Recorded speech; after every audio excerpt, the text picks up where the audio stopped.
अगं आई, तू सकाळी लवकर उठून आंघोळ करून तयार राहत जा. तुझ्या शरीरातून दुर्गंधी येते.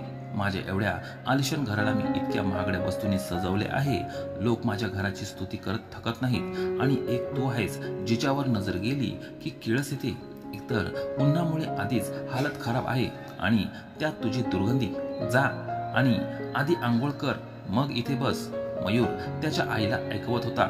त्याची आई सुनीताजी पाणावलेल्या डोळ्यांनी म्हणाली, बाळा, तुला माहित नाही का, मी सकाळी आंघोळ करून देवाची पूजा करून मगच इथे बसते. आणि बाळा, रात्रभर मी घामाने ओलचिंब होऊन माझ्या बेडवर पडली असते. माझ्या रूमचा टेबल फॅनही बंद झाला आहे. किती दिवस सुनेला सांगते की तो दुरुस्त करून दे आणि मला आंघोळीला एक साबण आणून दे, पण या घरात माझं ऐकणार कोण? असे म्हणत सुनीताताई रडू लागल्या. मयूर म्हणाला, आई, तू सकाळ सकाळी तुझ्या सुनेची तक्रार करतेस. तुला लाज नाही वाटत? अरे, तिला संपूर्ण घराची जबाबदारी उचलावी लागते. ती तुझी इतकी काळजी घेते आणि तूच तिच्याबद्दल तक्रार करतेस. तितक्यात राणी आली आणि म्हणू लागली, आई, तुम्ही का सकाळ सकाळी त्यांच्याकडे रडगाणी गाता? नोकरीच्या समस्या आणि घराच्या जबाबदाऱ्यामुळे त्यांना किती त्रास सहन करावा लागतो हे तुम्हाला माहित नाही का?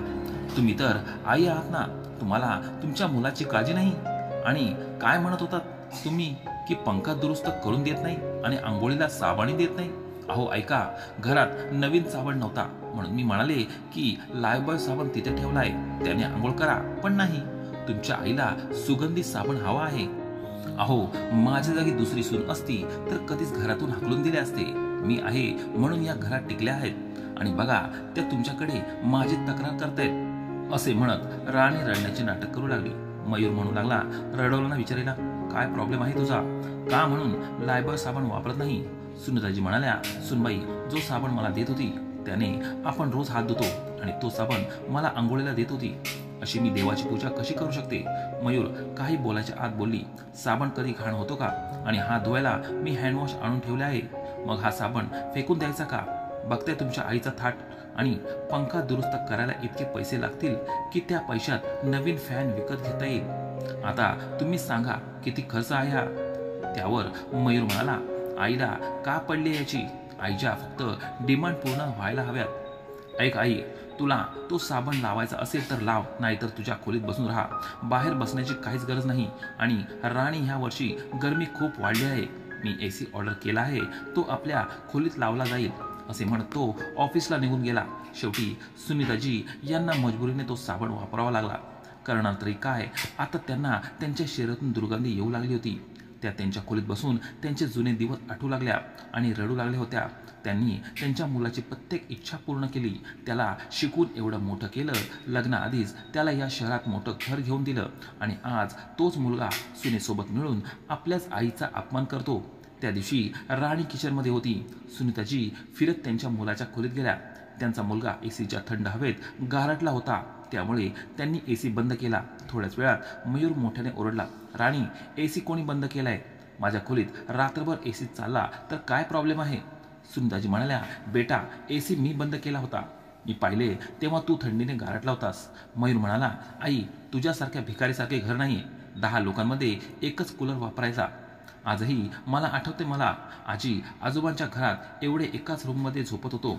माहीत नाही सगळ्यांना हवा कशी लागत होती. खूप कंजूस होते तुझ्या घरचे लोक आणि ती सवय तू माझ्या घरात लावू नकोस. एवढं बोलून मयूर रागातच त्याच्या खोलीतून निघून गेला. राणी बोलली, तुम्हाला कित्येकदा सांगितले की अशी कामं करत जाऊ नका म्हणून, पण तुम्हाला ओरडा खायची सवय झाली आहे आणि मला न विचारता माझ्या खोलीत जाण्याची हिंमत कशी झाली तुमची? आता मला माझं काम करू द्या. मला 2-4 दिवसांसाठी माहेरी जायचंय. सुनीताजी त्यांच्या नातूशी बोलत होत्या. गुड्डू बाळा, सुट्ट्यांमध्ये तू तुझ्या आजी आजोबांच्या घरी जाणार आहेस. तिथे तुला खूप मज्जा येत असेल ना? आजी तुला खूप छान छान पदार्थ बनवून खाऊ घालत असेल ना? गुड्डू म्हणाला, नाही आजी, आजोबा मला गोड खाऊ देत नाहीत, दात खराब होतात. सुनीताजी हसत म्हणाल्या, सुनबाई, इथून काही चांगले पदार्थ बनवून घेऊन जा. राणी म्हणाली, माझे आई वडील चांगल्याच गोष्टी शिकवतात, तुमच्यासारखे मुलांना बिघडून ठेवलेले नाही. आणि गुड्डू, तुला किती वेळा सांगितले आहे की आजीजवळ जाऊ नकोस, नाहीतर तुझ्याही शरीरातून दुर्गंधी येईल. आता जा तुझ्या खोलीत आणि हे घ्या तुमचे जेवण. खाऊन झाल्यावर गुपचूप तुमच्या खोलीत जायचं. ताटात डाळ, भात आणि लोणचं पाहून सुनीताजी म्हणाल्या, सुनबाई, सकाळी सकाळी भात आणि तोही थंड आहे. कालचा उरलेला भात आहे का? राणी म्हणाली, का? तुम्ही सकाळी भात खाऊ शकत नाही का? काल गुड्डूने भात खाल्ला नाही. काल त्याने पिझ्झा खाल्ला होता. तुम्ही खाऊन घ्या, नाहीतर दुपारपर्यंत तोही खराब होईल. उगाच का अन्न वाया घालवायचे? हे घरात आणण्यासाठी तुमचा मुलगा दिवस रात्र मेहनत करतो. सुनीताजी यांनी विचार केला. वाद घालून काहीच उपयोग नाही, कारण त्यांच्या या घरात कोणीही ऐकून घेत नव्हतं. सुनबाईसोबतच मुलगाही इज्जत आणि परवा करायला विसरत होता. त्यांनी रडत तो डाळ भात खाल्ला आणि खोलीत जाऊ लागल्या. तेवढ्यात फोनची रिंग वाजली.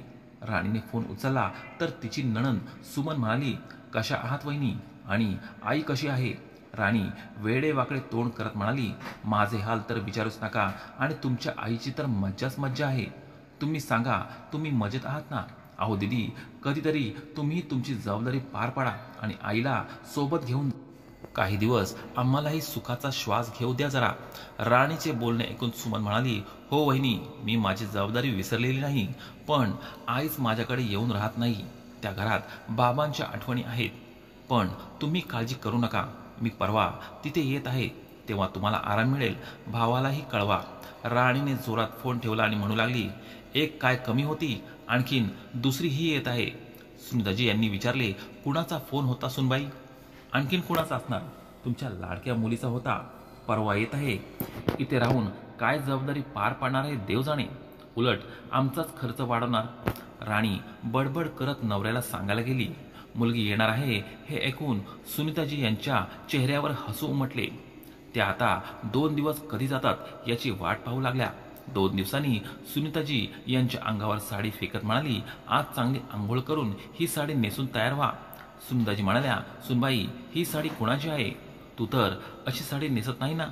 राणी म्हणाली, माझ्या आईची आहे. तिच्याकडे अशा भरपूर साड्या पडलेल्या आहेत. मी तुमच्याकरता मागवली आहे. सुनीताजी म्हणाल्या, सुनबाई, माझा मुलगा एवढंही कमवत नाही का की मला एखादी नवीन साडी घेऊन घेईल? आता मी तुझ्या आईच्या वापरलेल्या साड्या नेसू का? राणी रागातच म्हणाली, वाह, या वयात नेसायला म्हातारीला नवीन साड्या पाहिजेत.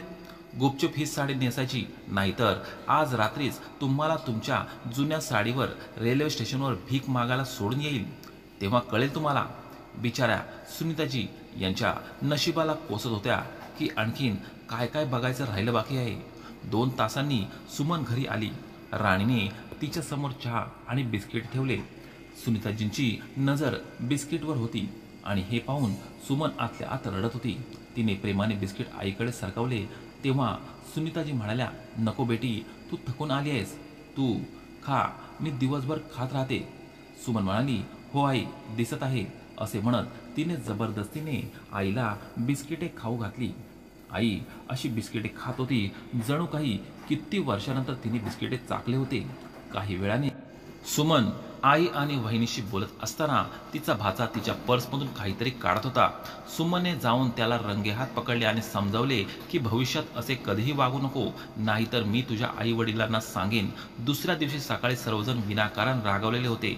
मयूर बोलत होता, राणी, मला माझा रुमाल सापडत नाही. एवढ्या छोट्या घरात राहणे कठीण झाले. त्यावर घरात इतकी लोक पाहिल्यावर मला काहीच सुचत नाही. रुमाल घेऊन राणी खोलीतून बाहेर आली आणि म्हणाली, हे घ्या, उशीखाली आला होता. मयूर म्हणाला, माझा नाश्ता तयार आहे? राणी म्हणाली, हो तयार आहे. गुड्डूलाही बोलवा, तोही नाश्ता करून घेईल. राणीने सगळ्यांना नाश्ता दिला आणि बोलली, गुड्डू, सँडविच खाऊन घे, नाहीतर शाळेत जायला उशीर होईल. तेवढ्यात सुमन राणीला म्हणाली, वहिनी, तुम्ही गुड्डूला जेवण भरवा, तोपर्यंत मी त्याची बॅग पॅक करून देते. एवढं बोलून ती गुड्डूची बॅग पॅक करू लागली. तेव्हा तिची नजर काही पैशांवर पडली. ती पैसे काढत म्हणाली, गुड्डू, तू पुन्हा पैसे घेतलेस? काल मी तुला समजावून सांगितलं होतं ना की ही चांगली गोष्ट नाही. गुड्डू रागात म्हणाला, तुमची हिंमत कशी झाली माझी बॅग चेक करण्याची? मला नाही जेवायचंय. तो आवाज ऐकून राणी किचनवर आली आणि म्हणाली, काय झालं, तू रागात का आहेस? त्यावर गुड्डू म्हणाला, बघ नाही, कालही त्यांनी मला रागवलं होतं आणि आजही माझ्या बॅगेतून पैसे काढून घेतले. राणी रागात म्हणाली, सुमन, लाज नाही वाटत मुलांचे पैसे घेताना? माझ्या मुलाने असं काय केलं होतं जे तुम्ही काल त्याच्यावर रागावलात? हे सगळं तुम्ही तुमच्या घरात करत जा. आमच्या घरात हे सर्व चालणार नाही. द्या ते पैसे इकडे. सुमन म्हणाली, नाही, अजिबात मिळणार नाही. हा लहान आहे, पण आपल्या घरातील हे संस्कार नाहीत. तुम्हाला माहीत आहे मी काल कोणत्या गोष्टीवरून याला रागावले होते? तुमच्या लाडक्या गुड्डूने काल माझ्या पर्समधून पैसे काढले होते. विचारा त्याला, आता चोरी करायचं की शिकला आहे? तुम्ही जितका हट्टी त्याला पूर्ण कराल तितकाच तो हट्टी होत जाईल. सुनीताजी म्हणाल्या, बेटी तू त्याला खडसावून बरोबर केलेस. शेवटी हे घरचे मूल आहे. त्याचे संस्कार बिघडावे असे कोणालाच वाटणार नाही. त्याच्या जागी जर माझा मुलगा असता तर मी त्याला कठोरात कठोर शिक्षा दिली असती. राणी म्हणाली, माझ्या मुलाला हात लावायची हिंमत कोणात आहे? सुमन म्हणाली, वहिनी तुम्ही असे बोलताय जणू गुड्डू आमचा कोणीच लागत नाही. अहो, आज जर तुम्ही त्याला रोखले नाही तर उद्या तो कोणतीही चूक करेल, कोणास ठाऊक. राणी म्हणाली, बघा येऊन 2 दिवस झाले नाहीत तेवढ्यात तुमच्या मुलाला चोर बनवले. मयूर म्हणाला, सुमन तू इथे आईला भेटायला आली होतीस, झालं भेटून.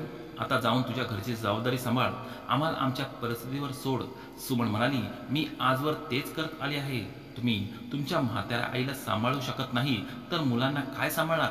दादा, जर तुम्ही लोकच त्याच्या समोर असं बोललात तर विचार करा तुमचं मूल काय शिकेल. तुम्ही त्याला चुकीच्या गोष्टींमध्ये अडकवत नाहीत. त्याच्यासमोर तुम्ही तुमच्या कमाई आणि बहिणीचा आदर करत नाही. तुम्हाला काय वाटतं तो मोठा झाल्यावर तुमचा आदर करेल? मयूरने रागाने गुड्डूला चापट मारली आणि म्हणाला, जा शाळेत, मी तुझ्याशी नंतर बोलेन. गुड्डू रडत तिथून निघून गेला. राणी सुमनला कडू शब्दात म्हणाली की रडवलं ना माझ्या मुलाला तुम्ही लोकांनी. काय मिळालं तुम्हाला असं करून? आत्ताच्या आत्ताच चालते वा इथून. आणि एवढीच आईची आठवण येत असेल तर या म्हातारीला सुद्धा सोबत घेऊन जा. आम्ही आता तिला या घरात ठेवणार नाही. सुमन म्हणाली, तुमचं घर? तुम्हाला आठवत नसेल पण 11 वर्षापूर्वी जेव्हा गावातील जमीन आणि घर विकण्याचा प्रसंग आला तेव्हा तुम्ही दोघांनी असे सांगितले होते, सही करा. हे एका मुलीचे कर्तव्य आहे आणि शहरातील हे घर जे वडिलांनी आईसाठी मोठ्या कष्टाने बांधले आहे त्यात तुम्ही लोक आईची पूर्ण काळजी घ्याल असे वचनही दिले होते. ही काळजी घेतली जात आहे का आईची? मयूर म्हणाला, सुमन तुला काय बोलायचे? सुमन म्हणाली, दादा काही बोलायचं उरले आहे का? मी लालची नाही पण तुम्ही लोकांनी आईचा मान ठेवला नाही. आणि वहिनी तुम्ही मला आईला सोबत घेऊन जायला सांगत आहात. राणी पटकन म्हणाली, हो घेऊन जा.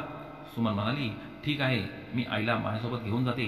तुम्ही असं करा, 11 वर्षापूर्वी जमीन आणि घर विकून तुम्हाला जी काही रक्कम मिळाली होती ती आईच्या नावावर जमा करा. आणि हे घर तर आईचेच आहे. तिची इच्छा असेल तर ती कामाला बाई ठेवून इथे राहू शकते. मयूर म्हणाला, तुला काय म्हणायचं आहे की मी ते पैसे आईच्या नावावर करू आणि ती एवढ्या मोठ्या घरात एकटी राहील? सुमन हसत म्हणाली, आता सकाळीच तूच ओरडून ओरडून म्हणत होतास की किती लहान घर आहे हे. इथे येणाऱ्या लोकांमुळे तुझा श्वास गुदमरतो आणि आता तूच म्हणतोस हे एवढं मोठं घर आहे. तुला नक्की काय म्हणायचं आहे ते आधी नीट ठरवून घे. राणी म्हणाली, ऐका नणंदबाई, जर तुम्ही इथे काही मिळवण्याच्या उद्देशाने आला असाल तर 1 रुपयाही मिळणार नाही. आईला घेऊन जायला आल्या असणार तर घेऊन जाऊ शकता. सुमन उभी राहून म्हणाली, माझी आई या घरातून का जाईल? हे घर माझ्या आईचे आहे. तेव्हा मयूर आईचा हात जोरात पकडत म्हणाला, तूच तुझ्या मुलीला सांगितले असणार की आम्ही तुझी काळजी घेत नाही. आम्ही तुला सोडले तर तुला कोणी विचारणार नाही. सुमनने तिच्या भावाचा हात धरला आणि म्हणाली की आईचा हात सोड, नाहीतर माझ्यापेक्षा वाईट कोणी नसणार. आणि आई यात फक्त भावाचा आणि वहिनीचा दोष नाही, तुझाही आहे. सुनीताजी रडत म्हणाल्या, मी काय करू शकत होती बेटी? सुमन म्हणाली, बाबा गेल्यानंतर तू सर्वांना सांभाळले, माझे लग्न केले आणि मला आठवते की माझ्या लग्नाच्या दिवशीच या लोकांनी मला कागदपत्रांवर सही करायला लावली होती जेणेकरून लग्नानंतर मी बदलू नये. आता जर हेच लोक इतके बदलले आहेत तर तू स्वतःला बदलू शकत नाहीस का? अरे तूच मला शिकवलं होतं की आपल्या हक्कांसाठी बोलायलाच हवं आणि तूच स्वतःच हे विसरली. तुमची सून आणि मुलगाही तुझा आदर करत नाही. तुझा लहान नातू सुद्धा येता जाता तुला लात मारत जातो आणि तू गप्प बसतेस. काय तू का म्हणून स्वतःला यांच्यावर ओझं समजतेस? तू यांच्यावर अजिबात ओझे नाहीयेस. मुलीचं ऐकून सुनीताजी यांना थोडा धीर मिळाला होता. तेव्हा राणी रागाने सुमनचे केस पकडून म्हणाली, तू असं काही ऐकणार? खूप आदर केला, आता निघ माझ्या घरातून. जर सुमनला तिला स्वतःला सोडायचे असते तर तिने स्वतःला एका झटक्यात सोडवले असते आणि तिला उत्तरही दिलं असतं. पण तिने फक्त तिच्या आईकडे पाहिले.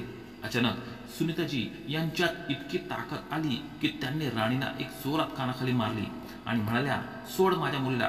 तुझी हिंमत कशी झाली माझ्या मुलीला हात लावायची?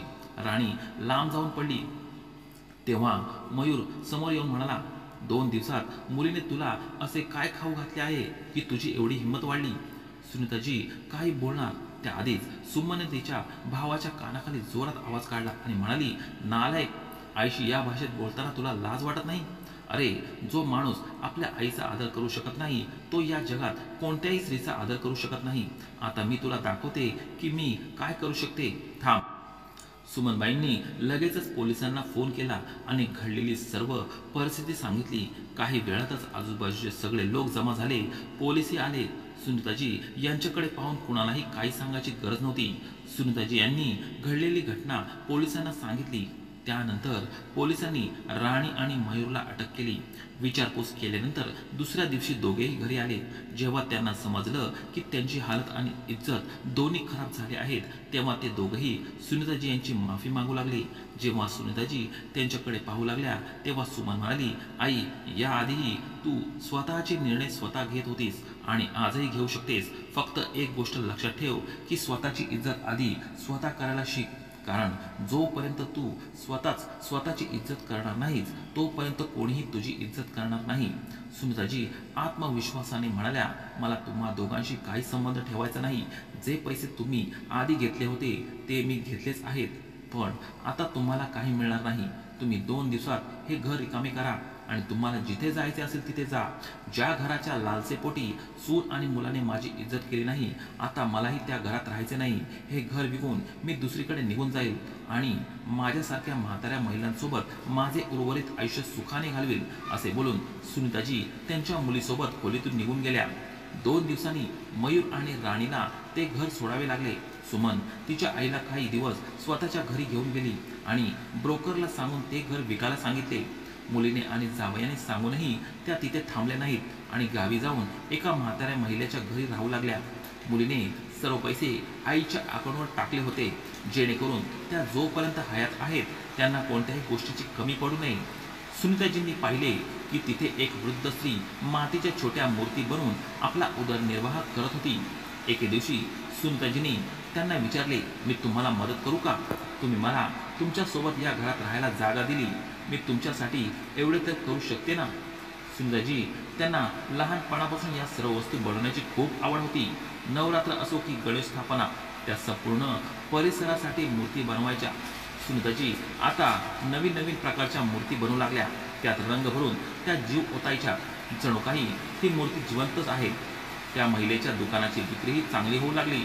त्यांनी बनवलेल्या मूर्ती विकत घेण्यासाठी लांबून लांबून लोक येऊ लागले. हे बघून सुनीताजी यांची हिंमत आणखी वाढली. येथूनच सुनीताजींच्या आयुष्याची नवी सुरुवात झाली. सुनीताजीला मोठमोठ्या ऑर्डर्स मिळू लागल्या. मंदिरातील मूर्तीपासून ते स्टेडियममधील खेळाडूंच्या पुतळ्यापर्यंत सर्व प्रकारच्या मूर्ती सुनीताजी यांच्या कारखान्यात बनवल्या जाऊ लागल्या. आतापर्यंत भिकारीसारखे आयुष्य जगणाऱ्या सुनीताजी यांच्या गावातीलच नाही तर आजूबाजूच्या शहरातील प्रसिद्ध झाल्या होत्या. कालपर्यंत सुनीताजी आपल्या मुलावर सुनेवर अवलंबून होत्या आणि चांगले जेवण मिळवण्यासाठी तरसत होत्या. त्यांनी आज 5 वर्षात इतके पैसे कमावले होते की त्या दररोज 100 लोकांना खायला देऊ शकत होत्या. सुनीताजी विचारातून बाहेर आल्या. आतापर्यंत त्यांची कार शोरूमच्या लोकांनी त्यांच्या ऑफिसच्या बाहेर उभी केली होती. त्या बाहेर पडताच त्यांनी पाहिलं की त्यांचा मुलगा मयूर आणि सून राणी त्यांच्या कारचा पाठलाग करत त्यांच्या ऑफिसपर्यंत येऊन पोहोचले होते. आईचे ऑफिस पाहून दोघांचे डोळे विस्फारले. दोघांनी आईला पाहिले आणि रडतच आईच्या पायावर पडून म्हणाले, आई, आम्हाला माफ कर. आम्ही आमच्या देवी समान आईचा खूप अपमान केला. देव आम्हाला नरकातही जागा देणार नाही. तू घरातून निघाल्याबरोबर माझी नोकरी गेली. आम्ही एक रुपयाचा तरसू लागलो. पण सुनीताजी आपल्या निर्णयावर ठाम राहिल्या आणि त्यांनी ऑफिसच्या वॉचमनला सांगून दोघांनाही धक्के देत तिथून हाकलून लावले. दोघांनाही आपल्या वागण्यावर पस्तावा होत होता. दोघंही खाली मान घालून रडतच तिथून निघून गेले. सुनीताजी यांनी त्यानंतर कधीच त्यांच्याकडे मागे वळून पाहिले नाही आणि आपले यशस्वी जीवनाकडे वाटचाल करत राहिल्या. तर मित्रांनो, तुम्हाला ही गोष्ट कशी वाटली कमेंट करून नक्की सांगा आणि गोष्ट आवडली असेल तर चॅनेलला सबस्क्राईब नक्की करा. धन्यवाद.